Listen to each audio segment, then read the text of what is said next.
ایک حدیث میں ہے کہ ایک جمعہ سے دوسرا جمعہ، ایک رمضان سے دوسرا رمضان سارے گناہوں کا کفارہ بن جاتے ہیں۔ جو گناہ معاف ہوتے ہیں وہ کون سے ہوتے ہیں؟ یہ حدیث جو آپ نے لکھی ہے یہ صحیح مسلم کے اندر ہے، اس میں الفاظ کچھ اور بھی ساتھ لکھے ہوئے ہیں، وہ اگر آپ غور سے پڑھیں گے نا تو آپ کو پتہ چل جائے گا کہ کون سے گناہ معاف ہوں گے۔ اس میں الفاظ ہیں اگر کبیرہ گناہوں سے بچا جائے، حدیث سٹارٹ اس سے لیتے، اگر کبیرہ گناہوں سے بچا جائے تو ایک نماز سے دوسری نماز، ایک جمعے سے دوسرا جمعہ اور ایک رمضان سے دوسرا رمضان درمیان کے گناہوں کا کفارہ بن جائیں گے۔ تو جب بول دیا کبیرہ گناہوں سے تو اس کا مطلب ہے کہ ایک نماز سے دوسری نماز، ایک جمعے سے دوسرا جمعہ، ایک رمضان سے دوسرا رمضان صرف چھوٹے گناہوں کا کفارہ بن سکتے ہیں، کبیرہ گناہوں کا نہیں۔ سب سے بڑا کبیرہ گناہ شرک کے بعد نماز کو چھوڑنا ہے۔ سورہ روم کی آیت نمبر 31 ہے، منیبین الیہ، رجوع لاؤ اس کی طرف، وَأَقِیمُوا الصَّلَاةَ، اور نماز کو قائم کرو، وَلَا تَكُونُوا مِنَ الْمُشْرِكِينَ، اور دیکھنا شرک کرنے والوں میں شامل نہ ہونا۔ گویا کہ نماز چھوڑنے والا شرک کرنے والی کیٹیگری میں فال کرتا ہے۔ یہ مشرکین کی عادت ہے کہ وہ نماز نہیں پڑھتے، بالکل واضح ہے۔ اور کیا ہے؟ پاکستان کے شناختی کارڈ میں نماز چھوڑنے والا مسلمان ہے نا، قرآن تو کہہ رہے کہ مشرک نہ ہو جانا نماز کو چھوڑ کے، اور مسلم شریف کی حدیث تو اس کو بریف کرتی ہے۔ صحیح مسلم میں 246 نمبر حدیث ہے انٹرنیشنل نمبر کے مطابق کہ بندے کے کفر اور ایمان، شرک اور اسلام کے درمیان فرق نماز ہے۔ اب اس سے بڑھ کے کیسے سمجھایا جا سکتا ہے؟ مسلم شریف میں عبداللہ ابن مسعود رضی اللہ تعالیٰ عنہ کی ایک حدیث ہے بڑی رکت انگیز۔ وہ کہتے ہیں کہ یہ جماعت کے ساتھ نماز پڑھنا یہ تمہارے نبی کی سنت خدا ہے جو اللہ تعالیٰ نے تمہارے نبی کو گفٹ دی ہیں، اس پہ چلو گے تو تمہارے لیے اللہ کی رحمتوں کا نزول ہوگا۔ رسول اللہ کے زمانے میں صلی اللہ علیہ وآلہ وسلم اگر کوئی شخص بیمار بھی ہوتا اور وہ 2 بندوں کے سہارے مسجد میں آ سکتا تو وہ نماز مسجد میں ہی پڑھتا تھا، کہیں اسے منافق نہ شمار کر لیا جائے۔ یعنی اس زمانے میں اگر کوئی بیمار بندہ بھی نماز چھوڑتا تھا تو یہ ڈرتا تھا کہ اگر میں مسجد میں نہ گیا تو لوگ سمجھیں گے کہ اس نے کلمہ اوپر سے پڑھا ہوا ہے، کیونکہ اگر مسلمان ہوتا تو مسجد میں آ کے نماز پڑھتا۔ ان کو کیا پتا تھا کہ کروڑوں مسلمان ایسے بھی پاکستان میں آنے والے ہیں کہ جو اپنے آپ کو صحابہ اور اہل بیت سے بڑا عاشق رسول کہیں گے، جس کا سب سے بڑا ثبوت ہے کہ وہ میلاد کے جلسوں میں تو نکلیں گے، جلوسوں میں، نماز کے لیے نہیں نکلیں گے۔ 12 ربیع الاول کے جلوسوں میں آپ رش دیکھ لیں اور مسجد میں رش دیکھ لیں تو آپ کو پتہ چل جائے گا۔ وہ جلوس ایگزیکٹلی کئی جگہوں پر ظہر کے وقت ختم ہو رہے ہوتے ہیں۔ ہونا تو چاہیے کہ وہاں جہاں پہ وہ جلوس ختم ہوا ہے وہاں مسجد میں جوتیوں والی جگہ پہ بھی جگہ نہ ملے، لیکن نہیں، لوگ اپنے اپنے گھروں میں چلے جاتے ہیں۔ نماز تو قسمت والوں نے پڑھنی ہے۔ جامعہ ترمذی میں حدیث ہے، ہمارا اور منافقین کا عہد نماز کی بنیاد پہ قائم ہے، جس نے نماز جان بوجھ کے چھوڑ دی اس نے کفر کیا۔ اور جامعہ ترمذی میں حدیث ہے، عبداللہ بن شقیق تابعی کہتے ہیں کہ صحابہ کرام علیہم رضوان تارک الصلاۃ کے علاوہ کسی کی تکفیر نہیں کرتے تھے، یعنی نماز چھوڑنے والے کو وہ کافر سمجھتے تھے۔ اتنا سینسٹیو ایشو ہے نماز کا۔ تو لہٰذا اگر کسی کے دماغ میں ہے نا کہ میں ایک جمعہ پڑھوں اور آگے سے دوسرا جمعہ پڑھوں اور بیچ کے سارے میرے گناہ معاف ہو جائیں، اس حدیث کے تحت نہیں، نماز چھوڑنا خود کبیرہ گناہ ہے۔ اور مسلم کی حدیث سٹارٹ اس سے ہو رہی ہے کہ اگر کبیرہ گناہوں سے بچا جائے تو ایک نماز سے دوسری نماز اور ایک جمعے سے دوسرا جمعہ اور ایک رمضان سے دوسرا رمضان درمیان کے گناہوں کا کفارہ ہے، ادروائز کوئی نہیں۔ تو اب جس نے نماز چھوڑ دی اس نے کبیرہ گناہ کیا۔ اب یہ بھی ایک بڑی تلخ حقیقت ہے اور آپ سمجھ لیں ایک پریشان کن بات ہے ایک مسلمان کے لیے کہ ہمیں جتنے نون گناہ ہیں نا جو ہم جانتے ہیں ہمارے علم میں، وہ سارے ہی کبیرہ ہیں۔ بخاری مسلم میں درجنوں احادیث ہیں، مشکات کی پہلی جلد میں آپ کو گناہ کبیرہ کا بیان ایک پورا چیپٹر ملے گا۔ اس میں انہوں نے بخاری مسلم کی وہ ساری حدیثیں جمع کی ہیں کہ وہ بڑے بڑے گناہ کون سے ہیں۔ شرک، نماز چھوڑنا، زنا، چوری، شراب نوشی، جادو کرنا، ماں باپ کی نافرمانی کرنا، غیبت، چغلی، کسی کی دل آزاری کرنا. منتصر جن نے تو انہوں پتا نہیں نا، لسٹ بنا لو 15-20 دی، انہیں کوئی بھی گناہ ایسا نہیں ہے جو نماز پڑھنے سے معاف ہو جب تک کہ کوئی توبہ نہ کر لے. اب آپ سوچ رہے ہوں گے اگر نماز سے معاف نہیں ہو تو کیا کریں؟ توبہ کریں، توبہ سے معاف ہو جائے گا. اور توبہ پاکستانی نہیں کہ توبہ کر کے پھر کام چک کے رکھیے، نہیں، توبۃ نصوحا، ایسی توبہ جو آگے کو نصیحت ہو جائے، ایسی توبہ ہو جائے. توبوا الی اللہ توبۃ نصوحا، اللہ کی طرف توبہ کرو جو آگے کو نصیحت ہو جائے. لیکن بعض اوقات انسان نفس سے مغلوب ہو کے دوبارہ سے گناہ کر بیٹھتا ہے. اس وقت تو اس کی نیت نہیں ہوتی کہ میں توبہ اس لیے کروں کہ دوبارہ کر لوں گا. پھر بھی کبھی کبھار ایسا ہو جائے تو توبہ کا دروازہ کھلا ہے. انسان نے بہرحال جو کوئی بھی جرم کرے اس نے اللہ کے دامن کرم میں ہی پناہ لینی ہے. اللہ سے تو ہم اپنے آپ کو بے نیاز نہیں کر سکتے، لہذا توبہ کا سلسلہ جاری رکھنا ہے. وہ جامعہ ترمذی میں حدیث ہے کہ موت کے غرغرے سے پہلے پہلے توبہ قبول ہے. لیکن اب کسی کو پتا تو نہیں کہ وہ ایک دم موت کس وقت آ جائے. اچانک ہارٹ فیلئر ہو سکتا ہے، روڈ ایکسیڈنٹ ہو سکتا ہے، ایئر کریش میں لوگ مر جاتے ہیں، اور کئی ایک ایشوز لوگوں کے ساتھ ہو جاتے ہیں، ان کو موقع ہی نہیں ملتا توبہ کرنے کا. توبہ کو حرز جاں بنائیں، اللہ کی طرف رجوع لاتے رہیں، اور کبھی بھی اللہ تعالیٰ کے حوالے سے اپنے آپ کو بے نیاز نہ کریں. چاہے کوئی کتنا ہی نیکوکار ہو، شریعت کا پابند ہو، گناہوں سے بچنے والا ہو، توبہ تو اس کی بھی ضرورت ہے. نبی الاسلام جب اس کی ترغیب دلا رہے تھے تو بخاری کے الفاظ ہیں کہ بے شک میں بھی اپنے رب سے روزانہ 70 دفعہ توبہ کرتا ہوں. یعنی یہ 70 کا عدد جو ہے نا عربی میں کثرت کے لیے آتا ہے. یہ ضروری نہیں کہ 70 دفعہ کرتے ہوں گے، مراد یہ ہے کہ 100 دفعہ بھی ہو سکتا ہے، 1000 دفعہ بھی ہو سکتا ہے. تو چلے اگر کسی نے 70 بھی لینا ہے تو 70 بھی بہت بڑی ڈیجٹ ہے. باقی ہمارے صبح و شام کے اذکار میں 100 دفعہ توبہ جو ہے وہ موجود ہے. بخاری اور مسلم دونوں میں حدیث ہے، استغفر اللہ و اتوب الیہ. اس کے علاوہ صحیح بخاری میں جو سید الاستغفار ہے، جو صبح کے وقت پڑھ لیں تو شام تک اگر فوت ہو گیا تو جنت میں جائے گا، شام کو پڑھ لیا تو صبح تک فوت ہو گیا تو جنت میں جائے گا. وہ بھی اللہم انت ربی لا الہ الا انت خلقتنی، یہ والی جو دعا ہے ہمارے بلو کارڈ صبح شام کے اذکار کے اوپر لکھی ہوئی ہے، اسے حرز جاں بنائیں. لہٰذا یہ جو جتنی بھی فضائل آتے ہیں نا، جیسے بخاری مسلم میں حدیث ہے کہ اگر کوئی شخص فرض نماز کے بعد پڑھے لا الہ الا اللہ وحدہ لا شریک لہ لہ الملک ولہ الحمد وہو علی کل شیء قدیر، ایک دفعہ، اور یہ اس نے پڑھنا ہے وہ 100 پورا کرنے کے لیے، اور اس کے ساتھ 33 دفعہ سبحان اللہ، 33 دفعہ الحمدللہ، اور 33 دفعہ اللہ اکبر پڑھے، یہ 99 ہو گیا، اور ایک دفعہ یہ پڑھ لے یہ 100 پورا ہو گیا. اور ایک حدیث میں آیا ہے 33 دفعہ سبحان اللہ، 33 دفعہ الحمدللہ، اور 34 دفعہ اللہ اکبر، تو وہ بھی 100 پورا ہو جائے گا. ایک حدیث میں اللہ اکبر کے ذریعے 100 پورا کرنا ہے، باقی تینوں 33 دفعہ پڑھ کے، اور ایک میں لا الہ الا اللہ وحدہ لا شریک لہ پڑھ کے. تو اللہ تعالیٰ ایسے شخص کے سارے گناہوں کو معاف کر دے گا، اگرچہ سمندر کی جھاگ کے برابر ہی کیوں نہ ہو.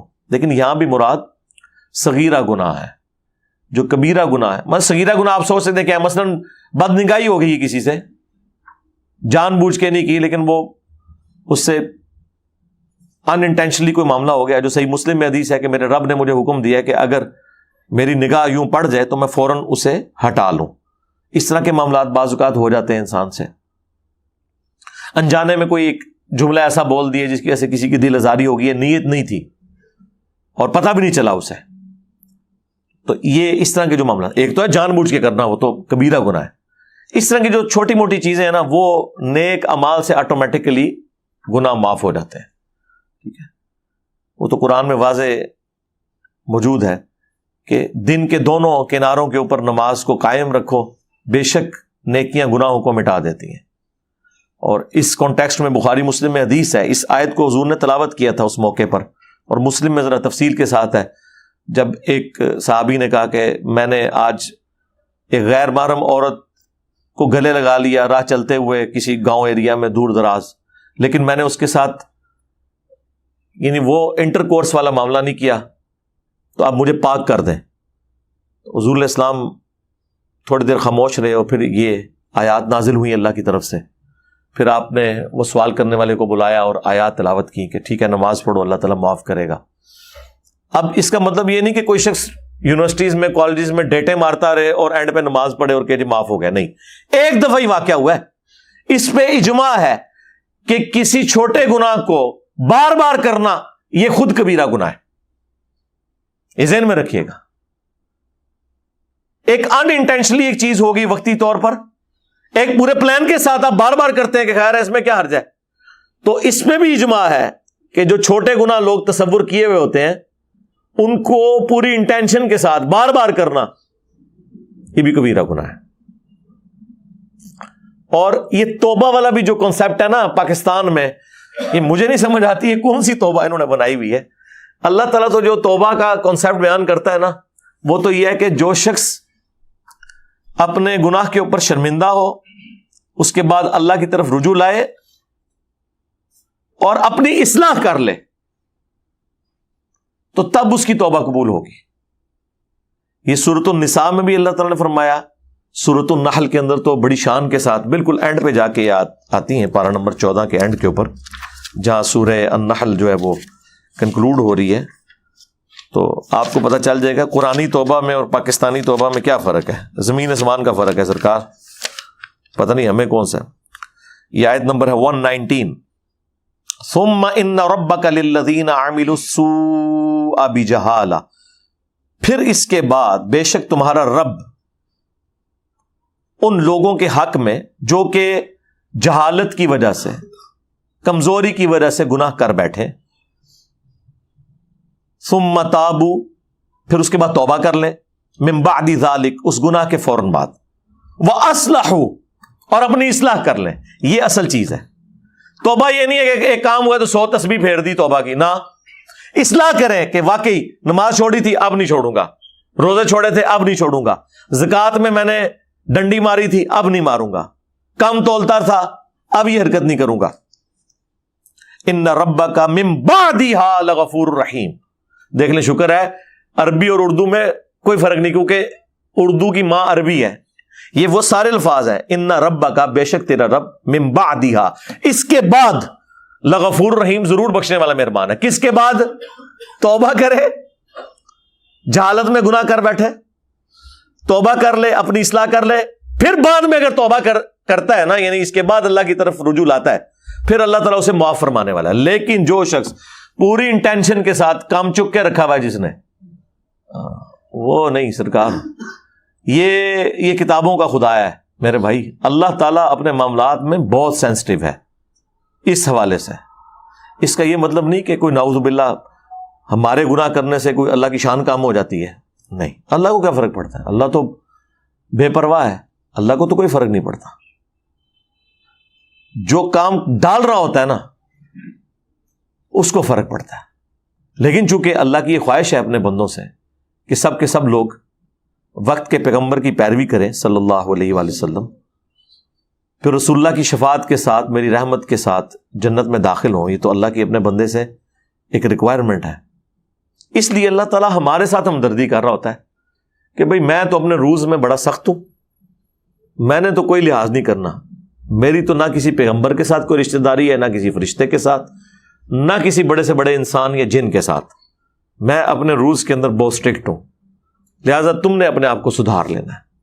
اس لیے توبہ کے حوالے سے کانشیس رہا کرے, اللہ کی طرف رجوع لاتے رہے, خصوصاً جب کبھی کوئی مس ہینڈلنگ ہو ایٹ دا اسپاٹ, اس وقت تو آپ نے توبہ کرنی ہے. ایک اور آیت ہے سورہ النساء کی, میں وہ بھی یہاں پہ کور کر دیتا ہوں, وہ بھی بڑی رکت انگیز ہے. لیکن سرکار یہ تو ان لوگوں کے لیے نا جو قرآن پڑھتے ہیں, جنہوں نے قرآن کبھی کھولا ہی نہیں ہے, جن کو یہ پتہ ہی نہیں ہے کہ اللہ تعالیٰ کی اپنے بندوں سے کیا ڈیمانڈ ہے. آیت نمبر ہے 17. انما التوبۃ علی اللہ, اللہ تعالیٰ کے ذمہ کرم پہ ہے ایسے لوگوں کی توبہ قبول کرنا. اللہ دیکھیں اپنے اوپر خود واجب کر رہا ہے. اللہ بھی کوئی چیز واجب کر سکتا ہے؟ اللہ کہتا ہے یہ میرے اوپر ذمہ داری ہے کہ میں ایسے لوگوں کی توبہ ضرور قبول کروں گا.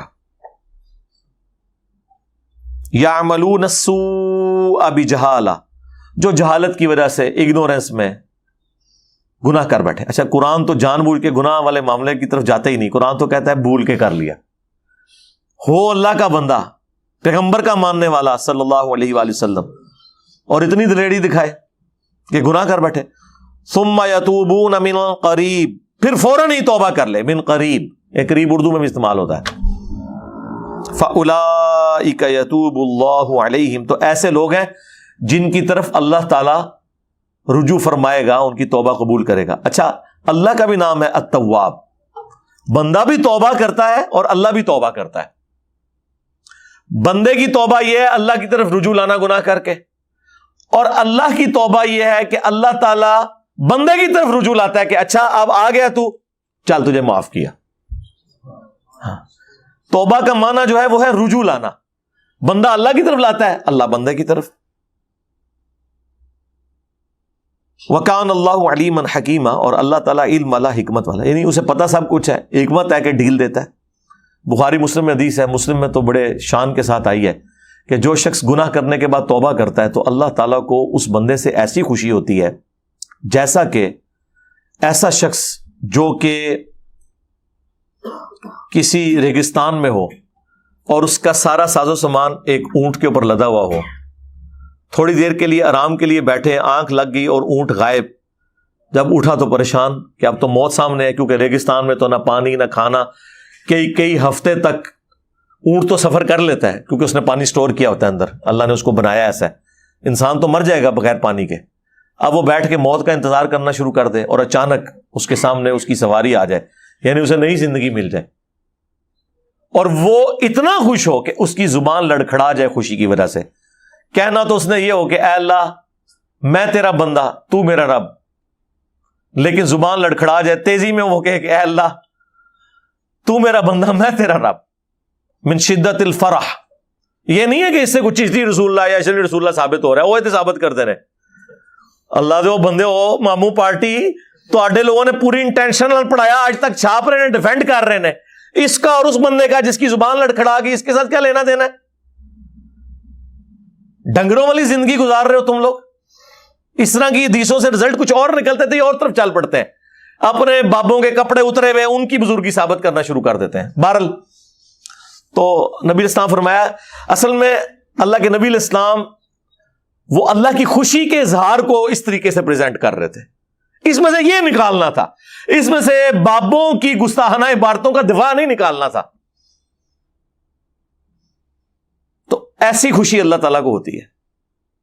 یہاں پہ بھی اللہ تعالیٰ فرما رہا ہے کہ فوراً توبہ کر لے اور اللہ تعالیٰ معاف کرے گا. وَلَيْسَتِ التَّوْبَةُ لِلَّذِينَ يَعْمَلُونَ السَّيِّئَاتِ، اور ایسے لوگوں کی تو کوئی توبہ ہے ہی نہیں. یہاں اللہ نے سائملٹینیس کنٹراسٹ بھی بیان کر دیا کہ جو گناہ کریں حَتَّى إِذَا حَضَرَ أَحَدَهُمُ الْمَوْتِ، یہاں تک کہ ایسے گناہگار شخص میں سے کسی کو جب موت آئے، قَالَ إِنِّي تُبْتُ الْآنَ، تو کہ یا اللہ معاف کر دے. بھائی اب جب موت سامنے نظر آ گئی ہے تو پھر اللہ تعالیٰ ہمارا ایسے کی کوئی توبہ نہیں ہے. فرعون کے لیے بھی آیا تھا نا، الآن اب ایمان لے کر آیا فارغ. جب وہ اس کو غوطہ آیا جب سمندر میں، تو اس نے کہا کہ میں بنو اسرائیل اور موسیٰ اور ہارون کے رب پر ایمان لایا. اللہ نے فرمایا اب موقع ہے ایمان لانے کا، اب تو موت نظر آ گئی. یہ وہی لفظ ہے انی تبت الآن وللذین یموتون وہم کفار، اور نہ ایسے لوگوں کی توبہ کبھی قبول ہوگی کہ جو کفر کی حالت میں مرے. اب اس سے مراد یہ ہے کہ آخرت میں گناہگار مسلمان کے تو چانس ہیں کہ اس کو اللہ تعالیٰ عذاب کے بعد یا رسول اللہ کی شفاعت کے ساتھ یا اپنی رحمت کے ساتھ معاف کر دے، لیکن اللہ تبارک و تعالی جو شخص کفر کی حالت میں دنیا سے گیا، آخرت میں نہ اپنی رحمت سے نہ رسول اللہ کی شفاعت سے اسے معاف کرے گا. اس لیے یہاں ذکر ہے اولئک اعتدنا لهم عذابا الیما، ایسے لوگوں کے لیے دردناک عذاب اللہ تعالیٰ نے تیار کر رکھا ہے. اللہم لا تجعلنا منہم، اللہم اجرنا من النار، اللہم انا نسألک جنت الفردوس، مع النبیین والصدیقین والشہداء والصالحین آمین۔ تو توبہ اس کی قبول ہے جو فوراً توبہ کر لے، اپنی اصلاح کر لے، یعنی پاکستانی توبہ نہ کرے، صحیح والی توبہ کرے جیسا کہ توبہ کرنے کا حق ہے۔ پھر اللہ سے، وہ تو اللہ نے سورہ الانعام میں فرمایا ہے کہ میں نے اپنے اوپر لازم کر لیا ہے کہ ہر حال میں رحم ہی کروں گا، اور بخاری مسلم کی حدیث سے اللہ تعالیٰ نے مخلوقات کی پیدائش سے پہلے اپنے پاس عرش پہ یہ عبارت لکھ لی تھی کہ میری رحمت میرے غضب پر سبقت لے جائے گی۔ اب دیکھیں یہ کتنا بڑا ایسٹ ہے ہمارے لیے، اللہ کی رحمت اور غضب برابر بھی ہوتے تب بھی ہم مارے جاتے۔ وہی گل عدل کریں تے تھر تھر کمن اچیاں شانہ والے، فضل کریں تے بخشے جاون میں ورگے منہ کالے۔ یعنی اگر تو عدل کرنے پہ آئے تو بڑی بڑی شانوں والے بھی نفسی نفسی کر رہے ہوں گے قیامت کے دن، اور اگر تو فضل کرنے پہ آئے تو ہمارے جیسے گناہگار بھی، ان کے لیے بھی معافی کی کوئی صورتحال بن جائے گی۔ صرف اعمال نہیں، رحمت بھی، صرف رحمت نہیں، اعمال بھی۔ یہ ہو نہیں سکتا کوئی کسان جو ہے وہ اپنی زمین میں ہل نہ چلائے اور بیج نہ بوئے اور کہے کہ رحمت کی وجہ سے خود بخود گندم نکل آئے گی، یعنی بارش کی وجہ سے۔ بارش کی وجہ سے گندم کی فصل اسی کی نکلے گی جس نے ہل چلا کر بیج بویا ہوگا، اور صرف بیج بونے سے بھی کچھ نہیں ہونا جب تک کہ رحمت نہ ہو۔ اسی لیے بخاری مسلم میں حدیث ہے، نبی علیہ السلام نے فرمایا کوئی شخص بھی محض اپنے اعمال کی بنیاد پہ جنت میں داخل نہیں ہو سکتا۔ ایک صحابی نے جرت کر کے پوچھا یا رسول اللہ آپ بھی، آپ سے زیادہ پرفیکٹ اعمال کسی کے نہیں؟ آپ نے فرمایا ہاں میں بھی، جب تک میرے رب کی رحمت مجھے ڈھانپ نہ لے۔ دیکھیں حضور نے اپنے آپ کو کتنا نیچے کیا، کیونکہ اللہ کے ساتھ بات ہو رہی تھی۔ یہ بات کرنے والے اللہ کے پیغمبر تھے، یہ کون سا کوئی ایسا صوفی دا جڑا گیا جی چھڑ دو عبد القادر پہ آ گیا جی، ہاں یہی پہننے نے۔ پیغمبروں کا ایٹیچیوڈ یہی ہوتا ہے کہ جب تک میرے رب کی رحمت مجھے ڈھانپ نہ لے میں بھی جنت میں نہیں جاؤں گا۔ پیغمبر یہ نہیں کہتے کہ میں ادھر تک جانا ہی نہیں جب تک میں سارے اپنے مرید نال نہ لے جاؤں۔ پیغمبروں کو تو اللہ کا تعارف ہے، ان جاہلوں کو تو تعارف ہی نہیں نا۔ ایک جاہل آدمی جس کو پتہ ہی نہیں کہ اللہ کون ہے، ٹھیک ہے، تو وہ جو مرضی بڑھ کے مارتا رہے، اسے کیا پتا کہ بھئی کس ہستی کے بارے میں بات کر رہا ہے۔ تو جاہل آدمی کی باتوں کو آپ اس طرح ہی سمجھیں جیسا یہ چرسی اور پاؤڈری اور جو نشئی لوگ ہیں نا، جو منہ میں آتا ہے بولتے ہیں، انہیں گراؤنڈ ریئلٹیز کا پتہ ہی نہیں ہے۔ ان لوگوں کا بھی یہی حال ہے۔ اللہ کا تعارف تو پیغمبروں کو ہوتا ہے، اور پیغمبر جو ہے وہ اپنی امتوں کو ان کتابوں کی روشنی میں جو اللہ ان پہ نازل فرماتا ہے وہ کرواتے ہیں۔ ان بیچاروں کا کیا لینا دینا، نہ انہیں اللہ کا تعارف، نہ انہیں آخرت کا تعارف، نہ انہیں یہ پتا کہ مرنے کے بعد کتنے مشکل معاملات ہونے والے ہیں، ورنہ تو انسان اپنی جان کی فکر کرتا ہے۔ اس کانٹیکسٹ میں مجھے بائی چانس ایک اور آیت بھی یاد آ گئی سورۃ الحجر کی۔ ہاں جی، یہ آیت نمبر ہے جی 49 سورۃ الحجر۔